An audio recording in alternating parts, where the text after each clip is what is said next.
this fight for who is in control of media, fake news, and all of these ways that you can impact the public, because we are impacted by the media that we see. That's why, you turn to every station and every station's talking about the same thing, because there's a narrative that people want to push, both sides of the aisle.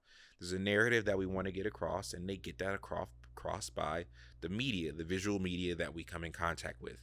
And so it's really important. Now, I say all that to key in a little bit specifically on what I want to talk about, which again is lying and laziness. For a good amount of the time in which filmmaking has been in America, we have allowed even the greats to get away with being lazy. And in some cases, just flat out liars. Ask me how much I say pull out a blank check. Got my city at the apex. Homie, my niggas ain't ate yet. Spirit animal on my neck. My niggas banging that Big West. Make your bitch scream, yeah, that's Big West. Welcome to Tone Deaf Conversation Podcast. I hope you all had a good holiday.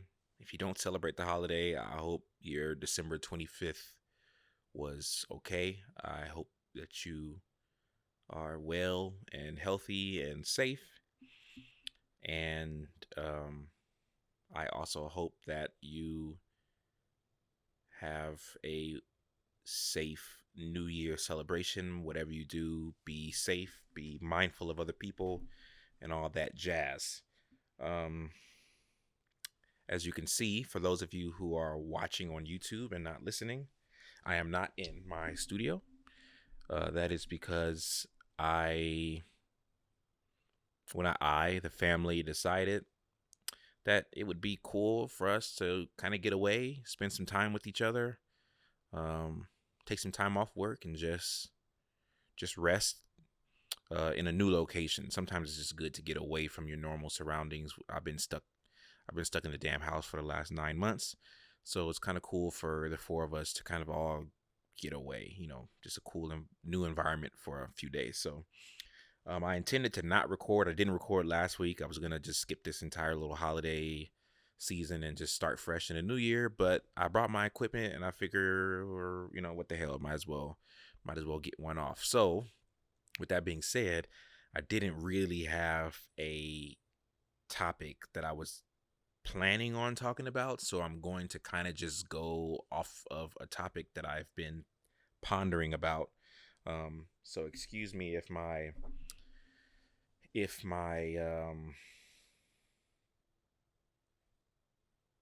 I'm going to try to make this flow as well as possible. And excuse me if my thoughts are a little, incoherent, but I want to talk about lying. Lying and laziness.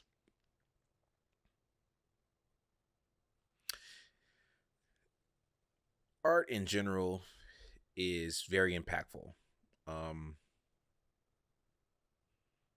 don't think that there's a person on this earth that hasn't in some way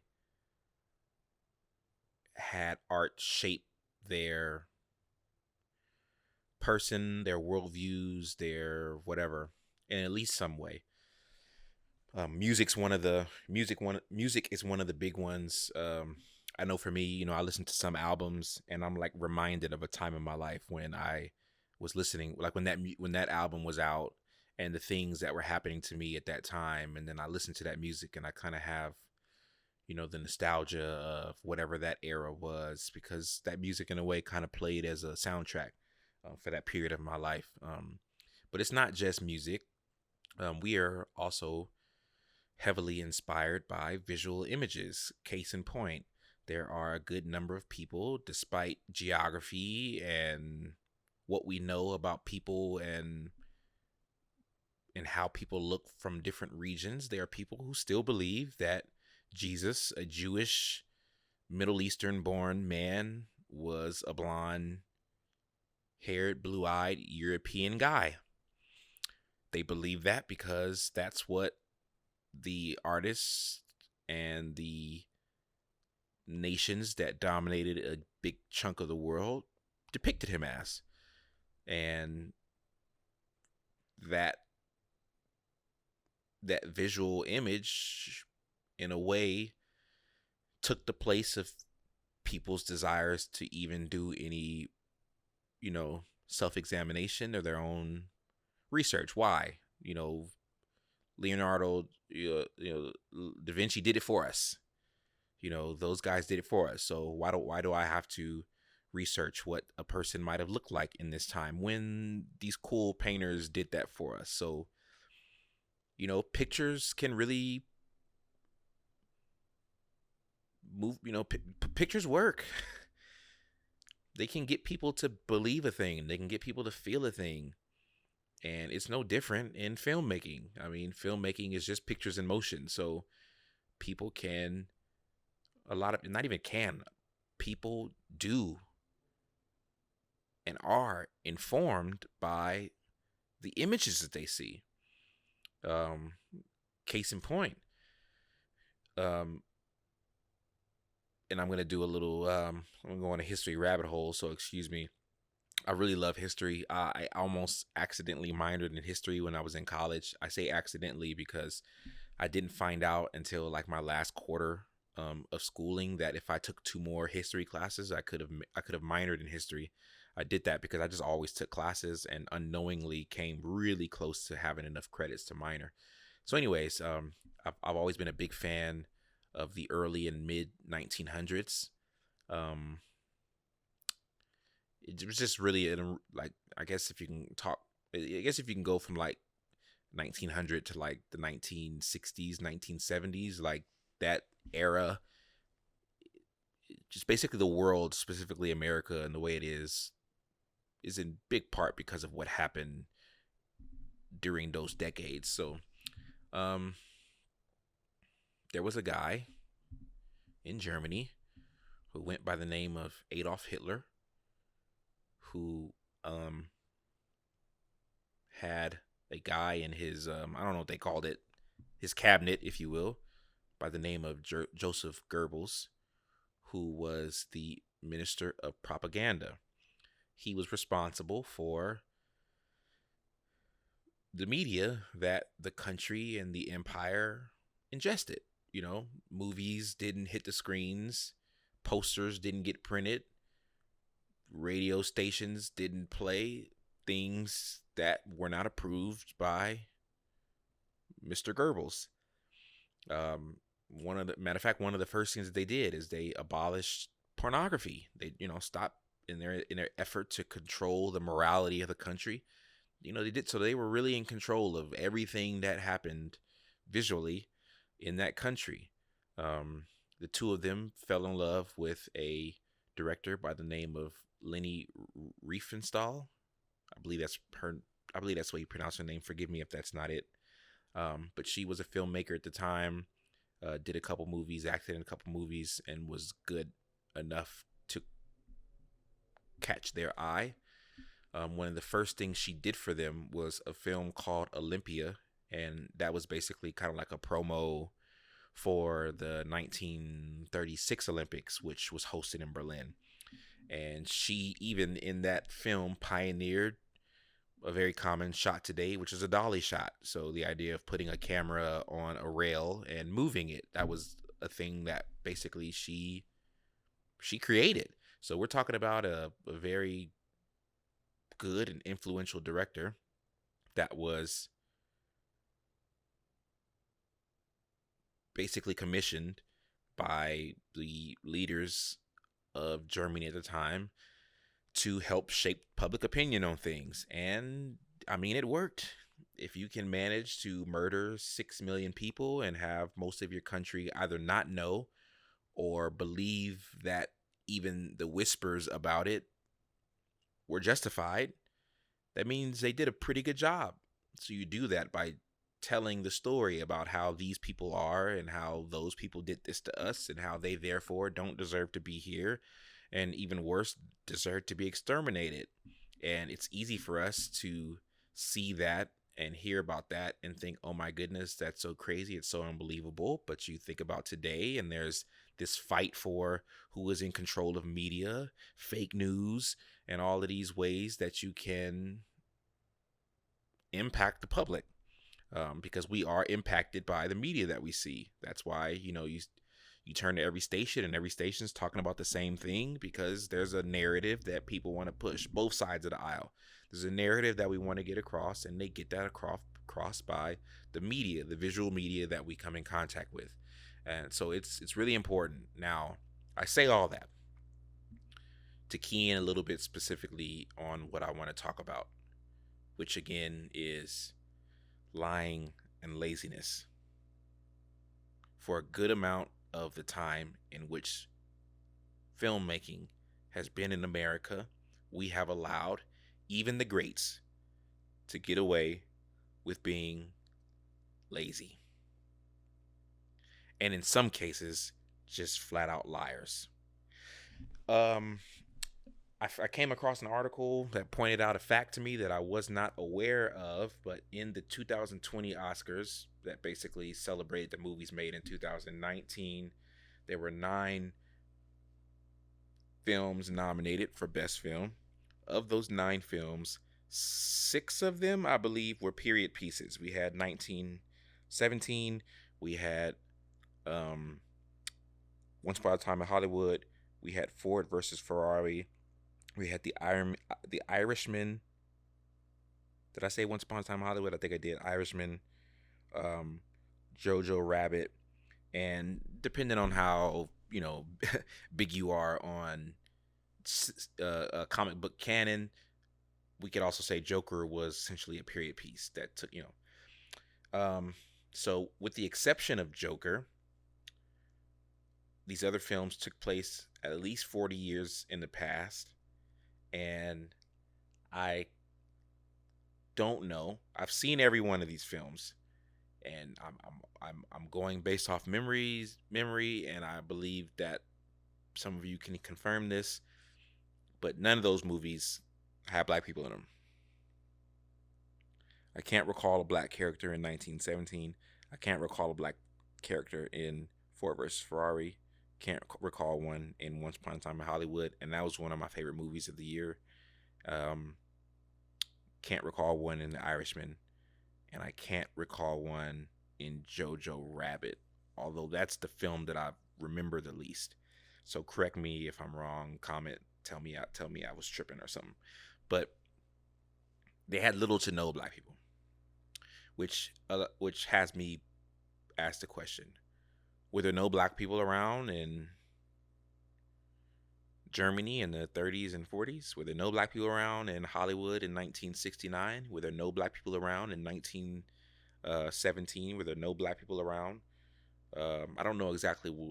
Sorry, my car enthusiast can tell me specifically when Ford versus Ferrari came around. But are you telling me that there are no black people around? Why? How does this happen in 2020 that most of the major films that were nominated for Best Film don't have any black representation? Are you telling me? Are you telling me that that black people didn't exist in these period pieces, in these eras? Were they non-existent? You mean to tell me in New York it wasn't no black people, even though we know that blacks and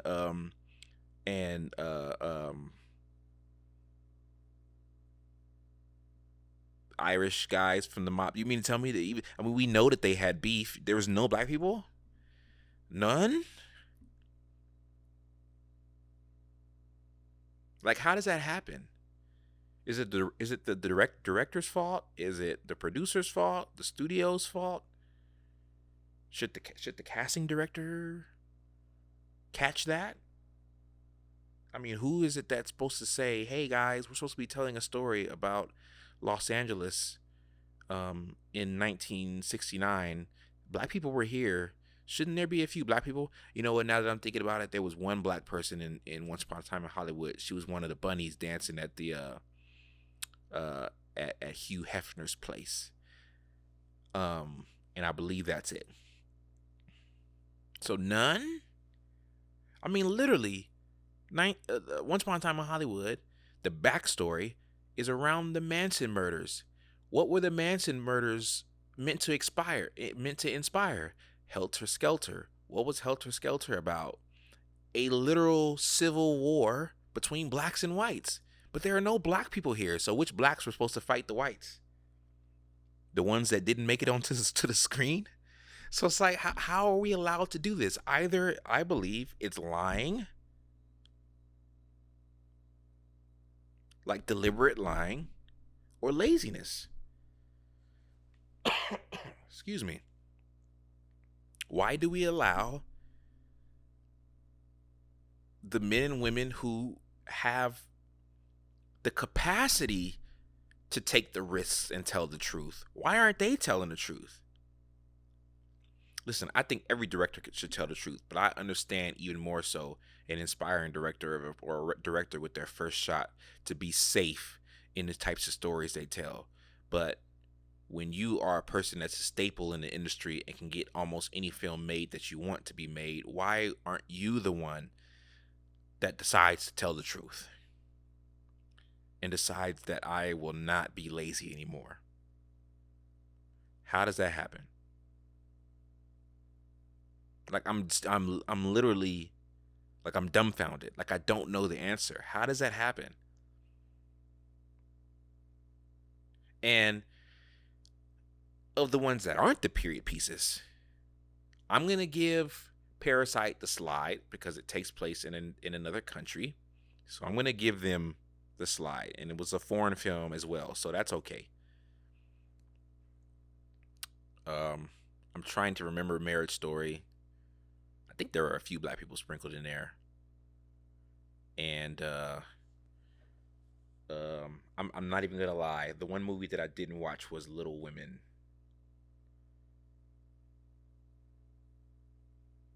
Yeah, I didn't watch that one. But I'm looking up Little Women. I'm looking at the cast, and I'm scrolling through the cast, and I don't see no black faces. I don't see no black faces. None. So how do we have a year in 2020? Listen, black people make up 14% of the population. But yet we don't even see black people take up 14% of the big screen. They're not 14% of the actors that are hired. They're not 14% of the producers. They're not 14% of the directors. Whose job is it to tell these people to stop being lazy and to stop lying? How does a cycle end?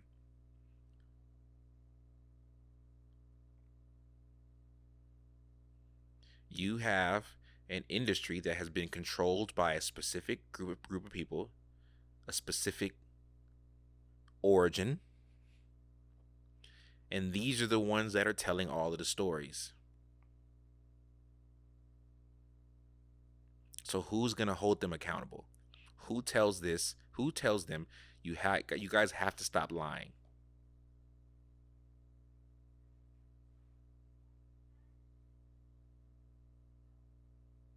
You know, I mean, we got past blackface, so I mean that's cool. But what about black people always being the best friend, or being the woman with the attitude, with the snap, with the flair? See, this is what this is what happens when we're lazy. When we don't want to invite people. Listen, art is supposed to be specifically this medium. It's a collaborative medium. You cannot make movies by yourself. It requires a community. Who are you comprising your community of? How are you going to tell a story that accurately depicts reality without a community that depicts reality? How are a bunch of men supposed to accurately tell a story about the life of a woman? Like, how does that happen? How does it happen effectively? How do we avoid those standard tropes when we don't allow the accurate representation of and don't give me, and I don't want to listen. The funny thing is, whenever you mention stuff like this, there's always some idiot bag that tries to bring up affirmative action, and their response is that, oh well, that means that some talented person's job is going to be taken by someone who's not talented. And then that's also where the ignorance lies, because we're not telling the truth, so people believe that there aren't black people who can do this, because they're either not looking, because they're lazy, or they're just gonna lie and say they don't exist. And at this point, I'm considering both of them equally egregious. Deliberately lying or acting like you didn't know because you were lazy, to me, is just as bad.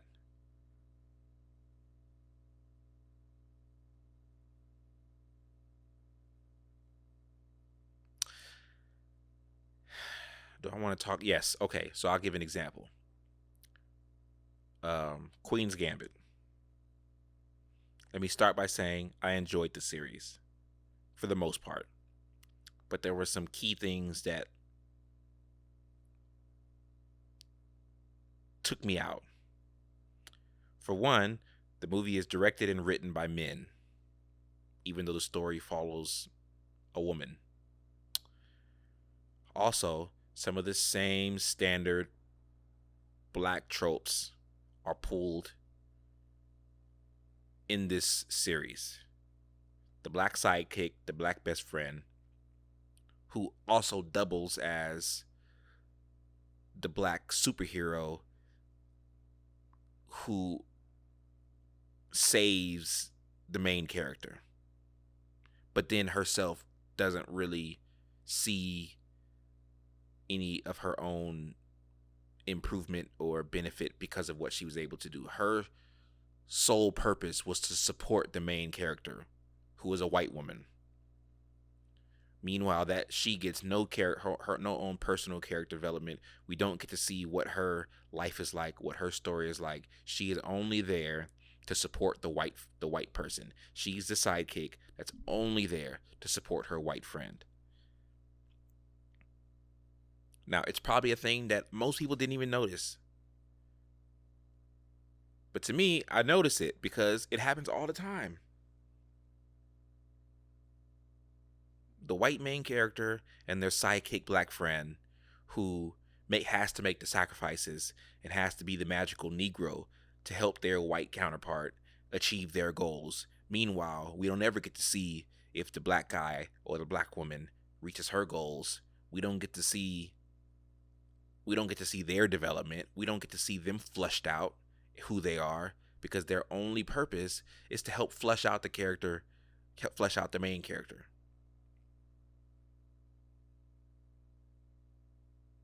And it happens a lot. Too much.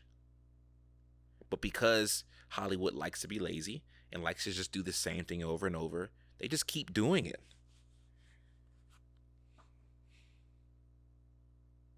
So I don't know who's going to be the one. Who's going to be the one to hold them accountable for it?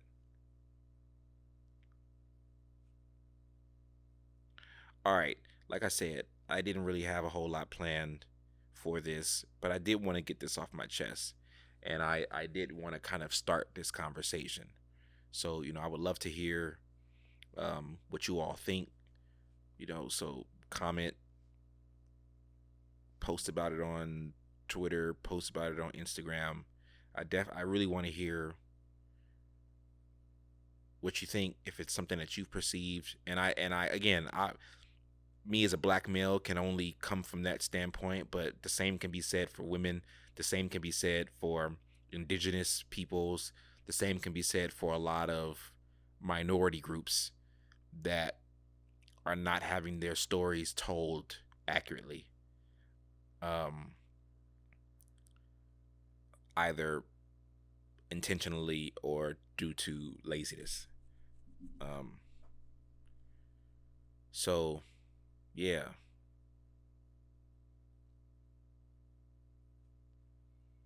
here's to a possible better future, even though I'm for sure not going to hold my breath about this happening. But yeah, hopefully people call the bullshit. Just let's call a spade a spade.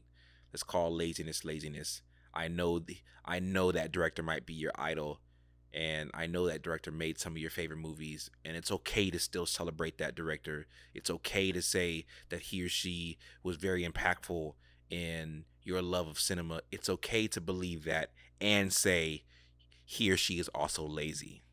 It's possible.